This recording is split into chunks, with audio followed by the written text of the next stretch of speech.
क्या बागी होने वाले हैं चंपई सोरेन? अपनी पार्टी या बीजेपी में होंगे शामिल?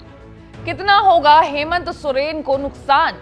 बीजेपी के साथ जाने की चर्चाओं के बीच झारखंड के पूर्व मुख्यमंत्री और झारखंड मुक्ति मोर्चा के वरिष्ठ नेता चंपई सोरेन ने कहा है कि वो 3 विकल्पों पर विचार कर रहे हैं। राजनीति से संन्यास, नई पार्टी की शुरुआत या किसी भरोसेमंद दल के साथ जाना।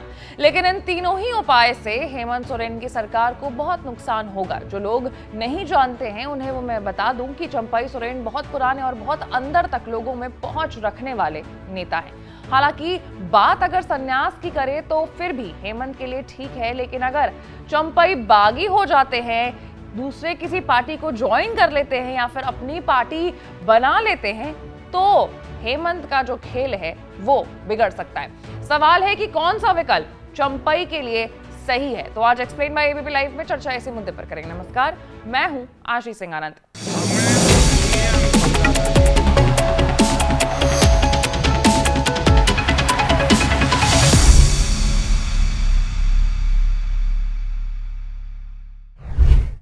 जनवरी 2024 को हेमंत सोरेन के जेल जाने के बाद चंपई सोरेन ने मुख्यमंत्री पद संभाला था। कोल्हान के टाइगर कहे जाने वाले चंपई को हेमंत सोरेन को जमानत मिलने के बाद पार्टी के कहने पर पद छोड़ना पड़ा था।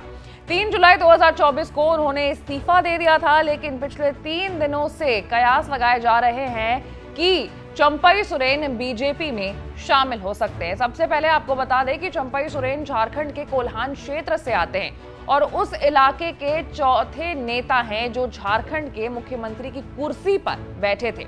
उनके अलावा मधु कोड़ा भी कोल्हान क्षेत्र से आते हैं और एक दौर में अकेले दम पर झारखंड के मुख्यमंत्री बन गए थे वो। और दूसरे रघुवर दास भी कोल्हान क्षेत्र से ही राजनीति में सक्रिय हुए थे। ध्यान देने वाली बात यह है कि चंपई सोरेन को कोल्हान का शेर भी कहा जाता है। जब वो मुख्यमंत्री बने थे तो सोशल मीडिया पर उनके समर्थक उनको झारखंड का शेर कहकर संबोधित कर रहे थे। अब चलिए जानते हैं कि विकल्प चंपई के पास क्या है, क्या सही विकल्प चंपई चुनेंगे या नहीं, क्या होगा। तो सबसे बड़ी बात यह है कि कोल्हान इलाके के करीब दर्जन भर विधानसभा सीटों पर चंपई सोरेन का प्रभाव माना जाता है। 2019 के झारखंड विधानसभा चुनाव में इलाके की सीटों पर बीजेपी उम्मीदवारों को मिले वोट इस बात के सबूत भी हैं। चंपई सोरेन के जिन 3 विकल्पों का जिक्र किया है उनमें से 2 तो फिलहाल संभव होते नहीं दिख रहे हैं। उनका ताजा रुख तो यही बता रहा है कि वो राजनीति से संन्यास नहीं लेने जा रहे हैं और चुनाव इतना नजदीक है कि अपनी नई पार्टी बनाकर चुनावी मैदान में उतर पाना या खड़ा हो पाना भी बेहद मुश्किल लगता है। रही बात तीसरे विकल्प की, तो ले दे करके व्यावहारिक तौर पर वही खुला नजर आ रहा है।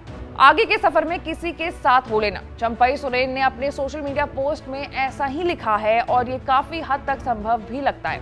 बीजेपी की तरफ से ऐसी कोई बात खुलकर तो सामने नहीं आ रही है, लेकिन झारखंड मुक्ति मोर्चा के रुख से जो तस्वीर है वो और ज्यादा साफ लग रही है।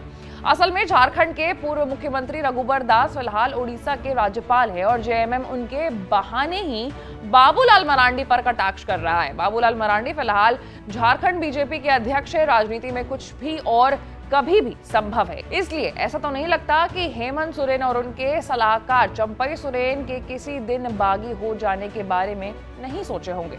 सामान्य रूप से चुनाव से ठीक पहले हेमंत सोरेन का कुछ दिनों के लिए मुख्यमंत्री बनना थोड़ा अजीब लगा था, फिर भी हेमंत सोरेन ने कमान अपने हाथ में लेने का फैसला किया और फैसले तो सभी जोखिम भरे ही होते हैं। हेमंत सोरेन के रुख से ऐसा लगता है जैसे वो मानकर चल रहे हैं कि जेल जाने के कारण उन्हें सहानुभूति मिल रही है। उसमें चंपई सोरेन बहुत बड़ी बाधा नहीं बनने जा रहे हैं। निश्चित तौर पर बीजेपी से लड़ाई में चंपई सोरेन का साथ होना फायदेमंद होता, लेकिन पूरा खेल पलट जाएगा, ऐसा भी हो सकता है। 2021 में पश्चिम बंगाल चुनाव में शुभेंदु अधिकारी बीजेपी को सत्ता नहीं दिला पाए थे, तब जबकि ममता बनर्जी को नंदीग्राम में शिकस्त दे डाली थी। चंपई सोरेन को भी हल्के में नहीं लिया जा सकता है। वो जमीन से जुड़े नेता हैं और छवि पूरी तरीके से उनकी जो है वो बेदाग है। अगर अब सवाल ये है कि आगामी झारखंड विधानसभा चुनाव में कोल्हान के शेर का क्या प्रभाव होगा, तो इस बात का आकलन दो तरीके से किया जा सकता है, एक चंपई सोरेन की बगावत से हेमंत सोरेन को होने वाले नुकसान से, और दूसरा चंपई सोरेन का रुख जिधर राजनीतिक दल की तरफ होता है उसके हिसाब से। अब एक बात तो साफ है कि अगर चंपई सोरेन जो है वो बीजेपी ज्वाइन करेंगे तो इसका बहुत फायदा, पूरा कोल्हान का जो फायदा है वो सीधे तौर पर बीजेपी को मिलेगा। हालांकि अभी आगे की क्या राह है चंपई की वो भी साफ नहीं है, लेकिन आप उससे अपडेटेड रहने के लिए एबीपी लाइव को लाइक, सब्सक्राइब और शेयर जरूर करें। मैं थी आपके साथ आशीष सिंह आनंद।